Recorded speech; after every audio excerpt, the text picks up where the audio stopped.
দেখো বন্ধুরা, কালকে একটা ছোট্ট বিড়াল এসেছিল। ওকে আমি ডাকাতেই ও চলে এসছে। আমি যে ওকে আয় করে ডেকেছি, ও চলে এসেছিল। ওকে বিস্কুট খেতে দিয়েছি। তো আজকে সকালে ও আবার আমাদের বাড়িতে উঠোনের সামনে এসে ম্যাও ম্যাও করে আমায় ডাকছে। আমি বাইরে ছিলাম না, ঘরে ছিলাম। ও দেখছি আজকে আবার সঙ্গে করে একজন সঙ্গীকে নিয়ে এসেছে। নিয়ে এসে এখানে দরজার সামনে বসে আমাকে ডাকছে ম্যাও ম্যাও করে। আমি বেরিয়ে এসে এই যে ওকে বিস্কুট দিয়েছি। ও এখন এই যে বিস্কুট খাচ্ছে। ও এসছিল কালকে, আর আজকে ও একে নিয়ে এসছে ডেকে। এই যে দেখো বিস্কুট দিচ্ছে, ওরা খাচ্ছে। আয় আয় আয় আয় আয় আয় আয়। এই যে দেখো, দেখেছো?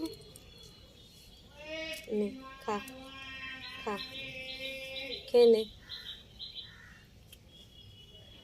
খেয়ে নে, খেয়ে নে। আজকে আবার ওকে নিয়ে এসছে, খেয়ে নে।